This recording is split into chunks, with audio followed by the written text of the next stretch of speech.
Hello everyone, welcome to coding terminal. आज हमारा day 62 है 75 डेज डीएसए चैलेंज का, और आज हम जो प्रॉब्लम डिस्कस करने वाले हैं उसका नाम है सिमेट्रिक ट्री। ठीक है, तो इस प्रॉब्लम में हमको एक ट्री गिवन है, हमको बताना है कि वो ट्री सिमेट्रिक है कि नहीं। ठीक है, सिमेट्रिक का मतलब क्या है? देखो, ये हमारा रूट नोड है। अगर हम इधर से इसको डिवाइड करते हैं और इसके लेफ्ट साइड एक है और राइट साइड एक है, तो दोनों ट्री सिमेट्रिक है कि नहीं। सिमेट्रिक का मतलब क्या है? अगर ये सब ट्री है, इसकी मिरर इमेज इसके राइट साइड है, तो ये दोनों ट्री सिमेट्रिक होंगे। देखो, इधर 2 है, इधर 2 है, इसके राइट में 4 है और इसके लेफ्ट में 4 है। मतलब मिरर क्या करता है? मिरर बेसिकली जो चीज हमारे लेफ्ट में है वो चीज राइट में कर देती है, और जो चीज हमारी राइट में है उसको लेफ्ट में कर देती है। देखो, 3 लेफ्ट में था, 3 राइट में आ गया, और 4 देखो 4 राइट में था तो 4 लेफ्ट में आ गया। तो हमको चेक करना है कि ये दोनों मिरर इमेज फॉर्म कर रहे हैं कि नहीं। अगर मिरर इमेज फॉर्म कर रहे हैं तो कैसा होगा? सिमेट्रिक होगा।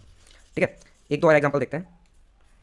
ठीक है, ये देखते हैं। देखो, हमारे पास अगर हम रूट नोड से इसको डिवाइड करें, देखो 2 यहाँ पर मिल रहा है, यहाँ पर 2 मिल रहा है। ठीक है, यहाँ पर इसका राइट चाइल्ड 3 है और इसका भी राइट चाइल्ड 3 है। देखो, अगर सिमेट्रिक होता तो इसका लेफ्ट चाइल्ड 3 होता तो सिमेट्रिक होता, लेकिन क्या अभी ये मिरर इमेज फॉर्म कर रहा है? अभी ये मिरर इमेज फॉर्म नहीं कर रहा है, तो ये एक नॉन सिमेट्रिक ट्री है। ठीक है, तो इसमें हम क्या रिटर्न करेंगे? फॉल्स। एक बार ब्लैक बोर्ड ओपन कर लेता हूँ। लेट्स सपोज हमारे पास ट्री होता 5 6 6। देखो, 6 का लेफ्ट साइड हमारे पास 6 का लेफ्ट साइड 1 है, तो इधर 6 का कौन सा चाइल्ड 1 होना चाहिए? ये वाला राइट साइड। तभी तो अभी देखो ट्री 2 है वो सिमेट्रिक दिख रहा है। अगर मैं इसका राइट साइड एक 3 बना लूं, और अगर मेरे को इस ट्री को सिमेट्रिक बनाना है तो इसका लेफ्ट साइड 3 बनाना पड़ेगा। मतलब जो हमारा लेफ्ट सब ट्री है और राइट सब ट्री है, उनके ऊपर थोड़ा सा फोकस करना। लेफ्ट सब ट्री का जो रूट नोड है उसका राइट साइड हमारा इसकी मिरर इमेज में लेफ्ट साइड बन गया, तो कहीं ना कहीं जो हमने कल को डिस्कस किया था सिमेट्रिक ट्री, उसमें से थोड़ा ही चेंज होगा। क्या चेंज होगा? लेट्स सपोज इसके सब ट्री के ऊपर ट्रेवर्स करते हैं, इसके सब ट्री के ऊपर ट्रेवर्स करते हैं इन ऑर्डर ट्रेवर्सल। सबसे पहले क्या मिलेगा? रूट नोड, फिर मिलेगा लेफ्ट, और फिर मिलेगा राइट। और यहां पर हम इसमें इस तरीके से ट्रेवर्स करें रूट, और इसके लेफ्ट के लिए इधर क्या मिलना चाहिए? राइट नोड, और इसके राइट के लिए यहाँ पर लेफ्ट नोड। तो ये दोनों ट्रेवर्सल की वैल्यू हमें अगर सेम मिल गई तो हमारा ट्री किस तरीके का होगा? हमारा ट्री एक कैसा होगा? सिमेट्रिक ट्री होगा। ठीक है, तो किस तरीके से चेक कर सकते हैं? देखो, सबसे पहले तो हमको क्या करना पड़ेगा? सबसे पहले एक फंक्शन लेट सपोज हम सिमेट्रिक फंक्शन लिख रहे हैं, जिसके अंदर हमको दो रूट नोड पास करने पड़ेंगे, एक लेफ्ट सब ट्री का, एक राइट सब ट्री का। लेफ्ट सब ट्री के लिए और एक राइट सब ट्री के लिए। ठीक है, अगर दोनों नल है, लेफ्ट सब ट्री और राइट सब ट्री दोनों नल है, तो क्या रिटर्न करेंगे? ट्रू। मतलब कोई भी ट्री प्रेजेंट नहीं है लेफ्ट सब ट्री में भी और राइट सब ट्री में, तो सिमेट्रिक होगा ऑब्वियसली। मतलब हमारे पास एक रूट नोड प्रेजेंट है, तो इसका लेफ्ट सब ट्री क्या होगा? नल होगा। इसका राइट सब ट्री क्या होगा? नल। तो क्या ये हमारा एक सिमेट्रिक ट्री है? यस। तो अगर हमारा लेफ्ट सब ट्री अगर नल है एंड राइट सब ट्री भी नल है, तो क्या रिटर्न करेंगे? ट्रू। ठीक है, पहली कंडीशन तो ये हो गई, लेफ्ट सब ट्री और राइट सब ट्री दोनों नल है। सेकंड कंडीशन, अगर दोनों में से कोई एक नल है, left sub tree equal to null और right sub tree equal to नल, मतलब केवल दोनों में से एक नल है, लेकिन एक साइड को ट्री प्रेजेंट होगा ना, तो क्या कभी वो दोनों सिमेट्रिक बन सकते हैं? नहीं बन सकते। तो रिटर्न क्या करेंगे? फॉल्स। और थर्ड केस, लेट सपोज ये जो हमने रूट नोड भेजी लेफ्ट सब ट्री की और राइट सब ट्री की दोनों अनइक्वल है, तो क्या ये सिमेट्रिक हो सकते हैं? नहीं हो सकते। थर्ड केस है कि left sub tree dot value अगर नॉट इक्वल टू है right sub tree dot value के, अगर ये नॉट इक्वल टू है तो क्या रिटर्न करेंगे? फॉल्स। ठीक है, और अब क्या करेंगे? देखो, अब हमको पता चल गया ये दोनों वैल्यू तो सेम है। अब हमको क्या चेक करना है? इसका लेफ्ट सब ट्री और इसका राइट सब ट्री दोनों सिमेट्रिक है कि नहीं। मतलब मेरे को इसका लेफ्ट वाला पार्ट लूंगा और इसका राइट वाला लूंगा, इसका राइट वाला लूंगा और इसका लेफ्ट वाला लूंगा, मतलब ये दोनों सिमेट्रिक है कि नहीं और ये दोनों सिमेट्रिक है कि नहीं। थोड़ा सा कलर चेंज कर लेता हूं। देखो, अगर ये कंडीशन होती है तो क्या रिटर्न करेंगे? फॉल्स। और इसके बाद क्या चेक करेंगे? देखो, इसका लेफ्ट सब ट्री क्या है? ये है। इसका लेफ्ट सब ट्री किसके साथ सिमेट्रिक होना चाहिए? इस वाले के राइट सब ट्री के साथ। एंड हमारा इसका जो राइट सब ट्री है ना वो सिमेट्रिक होना चाहिए इसके लेफ्ट सब ट्री के साथ। अगर ये दोनों सिमेट्रिक है और ये दोनों सिमेट्रिक है और रूट की वैल्यू सेम है, तो हमारा पूरा ट्री कैसा हो जाएगा? सिमेट्रिक। बस इतना सा करता है। मतलब जो कल कोड डिस्कस किया था उसमें थोड़ा सा चेंज है बस, बाकी एज इट इज पूरा कोड है। जिसने कल वाला वीडियो नहीं देखा सेम ट्री वाला, तो वो जाकर एक बार देख लेना। ठीक है, एक बार कोड करने का ट्राई करते हैं। ठीक है, तो सबसे पहले तो हमको एक फंक्शन लिखना पड़ेगा जो दो ट्री लेगा, दो ट्री नोट लेगा। लेट्स सपोज उस फंक्शन का नाम है सिमेट्रिक ही फंक्शन का नाम लिख देते हैं। ठीक है, इसके अंदर क्या पास करना पड़ेगा? ट्री नोड एक left, let's suppose P Q pass कर देते हैं। पी ट्री नोड क्यू, दो नोड पास करिए, और ये क्या बताएगा? दोनों सब ट्री हमारे सिमेट्रिक है कि नहीं। तो रिटर्न टाइप क्या होगा? बूलियन। ठीक है, अब इसके अंदर हमको क्या बेस कंडीशन लिखनी थी? सबसे पहली बेस कंडीशन क्या थी? अगर दोनों नल है, पी एंड क्यू दोनों नल है, तो कैसे करेंगे? If P equal to null and Q equal to null, अगर ये कंडीशन है तो रिटर्न क्या कर देंगे? Return true. ठीक है, अब सेकंड बेस कंडीशन क्या थी? कोई एक नल हो, केवल कोई एक नल हो दोनों में से, तो कैसे करेंगे? If P equal to null और क्यू इक्वल टू नल, मतलब कोई एक नल है दोनों में से। अगर दोनों नल होते तो क्या होता? तो वो यहीं से रिटर्न हो जाता ना, यहाँ तक आता ही नहीं। समझ आ रहा है? अगर एक नल है तभी यहाँ पर आएगा, तो रिटर्न क्या करेंगे? Return false. Third base condition क्या थी? देखो, अब इन दोनों कंडीशन से नीचे आ गया, मतलब ये दोनों कंडीशन फॉल्स है, दोनों कंडीशन से रिटर्न नहीं हुआ।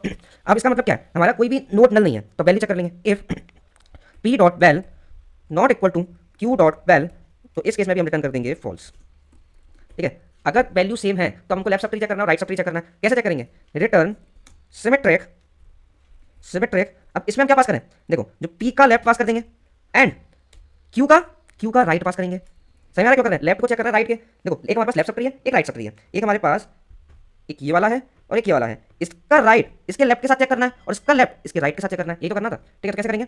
देखो, पी डॉट लेफ्ट और क्यू डॉट राइट, ये सिमेट्रिक है कि नहीं? अगर ये सिमेट्रिक है तो हमको एक और चीज चेक करनी है। हमारा जो सिमेट्रिक है चेक करना पड़ेगा for P dot right P dot right and और किसके लिए पी डॉट राइट और क्यू डॉट लेफ्ट, ठीक है, एक का लेफ्ट एक का राइट फिर दूसरे का राइट पहले का लेफ्ट, इस तरीके से चेक कर रहे हैं, ठीक है। अगर ये दोनों सिमेट्रिक हैं, अगर ये दोनों ही सिमेट्रिक हैं और हमारी वैल्यू भी सेम है तो हमारा पूरा ट्री सिमेट्रिक होगा, ठीक है। जो हमने फंक्शन लिखा है उसको सिंपली हम कॉल कर देंगे, कैसे करेंगे, रिटर्न सिमेट्रिक, किसके लिए कॉल करेंगे, जो हमको रूट नोट गिवन है, root dot left comma root dot right, ठीक है, समझ आ रहा है। अब इसको अगर मैं एक बार रन करके देखता हूँ, ठीक है, चल गया, एक बार सबमिट कर देते हैं, ठीक है, हमारा कोड सबमिट भी हो गया। फटाफट एक बार ड्राई रन करके समझते हैं कैसे line by line code execute हो रहा है, ठीक है, ठीक है। तो इस एग्जांपल पर एक बार हम ड्राई रन करके देख लेते हैं कैसे line by line code execute हो रहा है। तो सबसे पहले तो हमने क्या करा, सिमेट्रिक फंक्शन को कॉल किया for root dot left and root dot right, इन दो नोड के लिए कॉल किया, ठीक है। तो हमारे पास सिमेट्रिक कॉल हुआ फॉर ट्रू वाला नोड एंड ये वाला नोड, ठीक है। अब सबसे पहले क्या करेगा, देखो ये पी है ये क्यू है, ये हमारा भी पी है और ये क्यू है, क्या कोई भी नल है इन दोनों में से, नहीं है, पी एंड क्यू दोनों नल है क्या, नहीं है, क्या इन दोनों से कोई एक नल है, ये भी नहीं है, ठीक है। अब ये चेक कर रहा है क्या P dot value is not equal to Q dot value है, फॉल्स, यानी कि P dot value Q dot value के इक्वल है, दोनों टू टू वैल्यू है, ठीक है। तो ये भी कंडीशन फॉल्स है। अब ये क्या कॉल करेगा, देखो इसने क्या चेक कर लिया, ये नोड तो सही है, अब ये चेक कर रहा है सिमेट्रिक। अब देखो अगर ये सिमेट्रिक होता तो इसका लेफ्ट सब ट्री ये वाला और इसका राइट सब ट्री दोनों सिमेट्रिक होने चाहिए था, तो ये कॉल कर रहा है फॉर ये लेफ्ट के लिए और इधर इसके राइट के लिए, ठीक है। एंड दूसरा सिमेट्रिक कॉल क्या है, दूसरा कॉल है सिमेट्रिक फॉर ये वाला नोड एंड इधर इसका लेफ्ट नोड, देखो इसका राइट नोड पी का और क्यू का लेफ्ट नोड, अगर ये और ये सिमेट्रिक है, ये और ये सिमेट्रिक है, मतलब इसका लेफ्ट और इसका राइट सिमेट्रिक है, इसका राइट और इसका लेफ्ट सिमेट्रिक है और इन दोनों की वैल्यू भी सेम है, तो हमारा पूरा ट्री सिमेट्रिक हो जाएगा ना, ठीक है। तो अब इसने क्या कॉल किया, symmetric for 3 and 3 and symmetric for 4 and 4, ठीक है। क्या हमारे रूट, क्या हमारे जो पी एंड क्यू में नल है क्या, नहीं है इस केस में भी, ठीक है, कोई भी एक नल है क्या, नहीं है, ठीक है। और दोनों की वैल्यू भी सेम है, दोनों की वैल्यू सेम है। अब ये क्या करेगा, अब ये इसके लेफ्ट यानी इसके लेफ्ट के लिए कॉल करेगा और इसके राइट के लिए कॉल करेगा, दोनों तरफ नल मिलेगा, मतलब अब ये जो कॉल करेगा ये वाला सिमेट्रिक फॉर नल नल, एक और कॉल करेगा ये इसके राइट के लिए और इसके लेफ्ट के लिए, मतलब symmetric for null and null. इधर से क्या मिलेगा, ट्रू, देखो नल नल है दोनों वैल्यू, तो क्या रिटर्न करता है, ट्रू। इधर से क्या रिटर्न करेगा, ट्रू, ट्रू एंड ट्रू, दोनों से क्या रिटर्न हुआ, ट्रू, मतलब हमारी इस पूरी की वैल्यू जो आई, इसकी वैल्यू क्या मिली हमको, ट्रू।